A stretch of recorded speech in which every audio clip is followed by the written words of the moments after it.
Je suis entrée chez MS.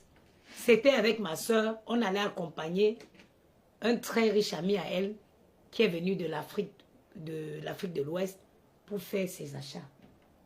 Nous sommes entrés chez MS. Nous avons rencontré. J'ai aperçu une dame. Vous savez, nous les Camerounaises, on se reconnaît. J'ai aperçu une dame qui était chez MS. Elle était dans un coin avec 3 vendeurs à sa disposition. Et j'ai appelé ma soeur là, j'ai dit, je sens, la femme si c'est bizarre, mais elle allait, j'ai l'impression que c'est une Camerounaise.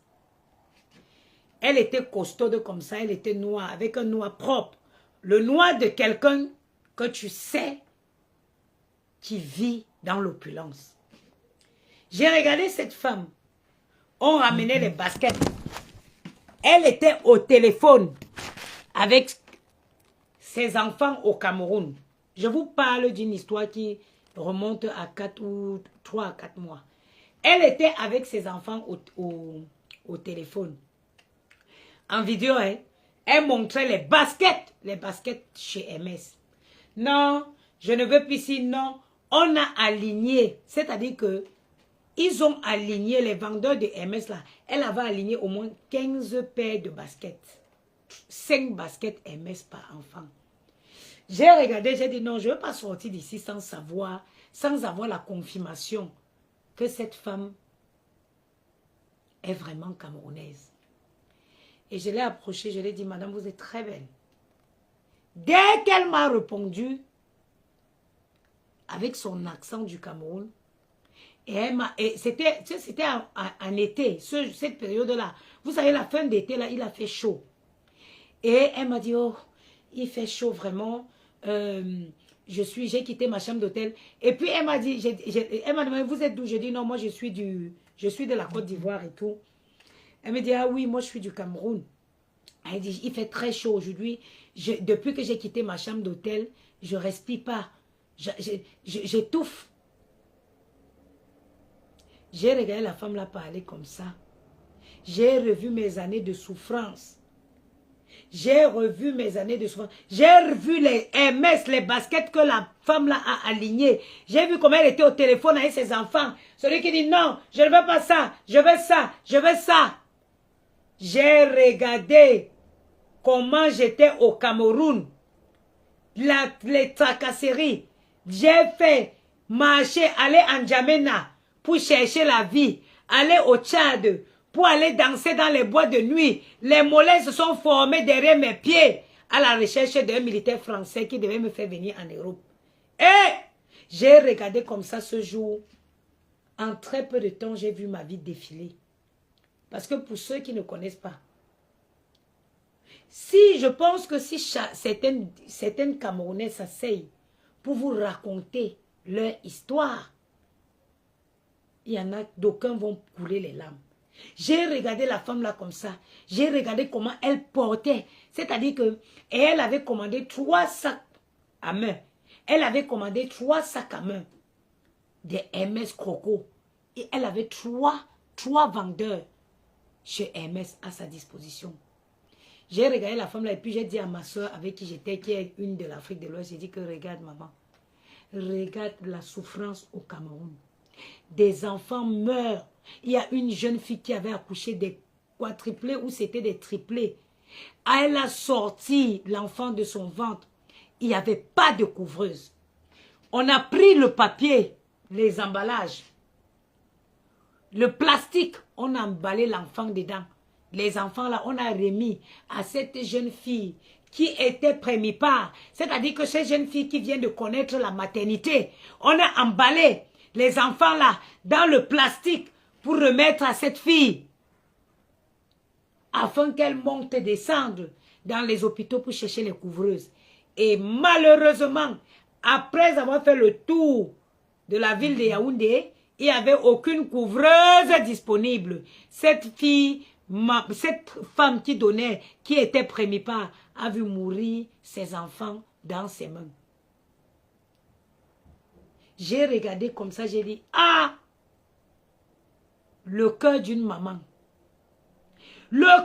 on dit souvent que le cœur des femmes parle. Chantal Bia, ton cœur ne peut pas te parler. Tu demandes à ton mari de quitter et donner la chance à un autre Camerounais de proposer quelque chose d'autre aux Camerounais.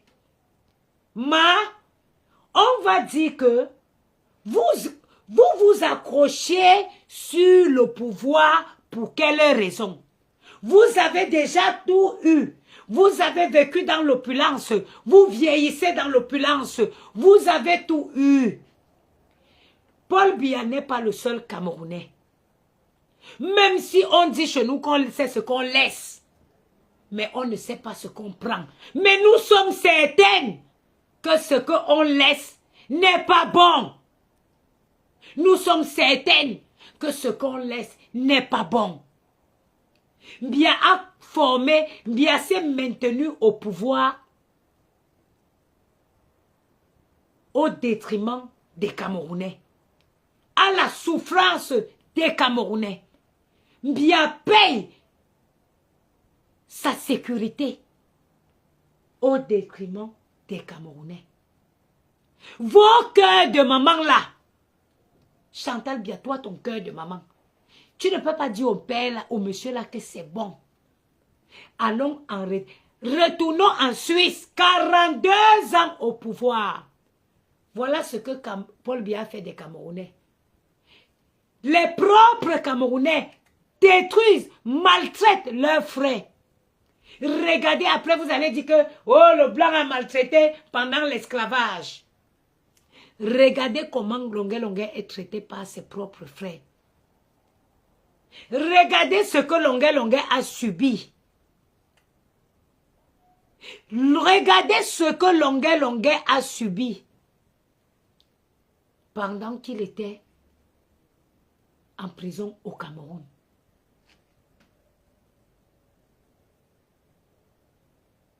Regardez ce que Longué Longué a subi.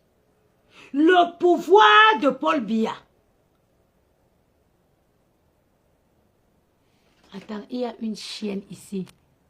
Attends, elle ira se faire voir. Qui vous a même dit que le pouvoir se partage? Je te bloque. Paul Biya s'est maintenu au pouvoir à tout prix, au détriment des Camerounais. Au détriment des Camerounais. Aucun Cameroun. Au Cameroun, je ne vois pas la personne qui vit décemment. Personne ne vit décemment. Quand tu entends les salaires des gens au Cameroun, tu as envie de dire, Seigneur, comment ils arrivent à vivre? Quand tu entends les salaires des gens, moi j'ai beaucoup de respect pour les personnes qui vivent au Cameroun. J'ai un énorme respect pour des personnes qui vivent au Cameroun.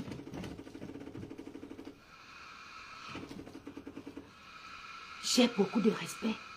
Tu te dis comment ils arrivent à tenir. Comment ils vivent. Parce qu'au Cameroun, on ne vit pas. On survit. Regardez comment Longué Longué est maltraité dans une prison au Cameroun. Par ses propres frères camerounais.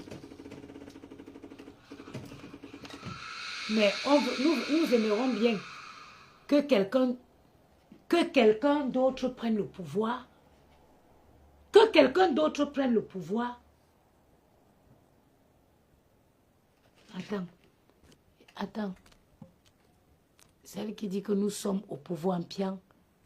Les gens ne comprennent plus, les gens ne comprennent pas que nous ne sommes plus au stade de dire que c'est qui a le... Vous êtes au pouvoir, mais vous souffrez aussi pire que les nordistes. Vous êtes au pouvoir, mais votre... C'est-à-dire qu'il y a quel coin du Cameroun où la souffrance n'est pas l'ami intime des Camerounais. Comme vous avez le pouvoir lampion, il y a quel endroit au Cameroun où on peut dire que dans la région du centre, comme le pouvoir appartient aux gens du centre, ils vivent bien. Il y a quel coin au Cameroun? Il y a quel coin au Cameroun? Il n'y a aucun. Les Camerounais souffrent tous de la même façon. du nord au sud, de l'est à l'ouest. C'est qui ça?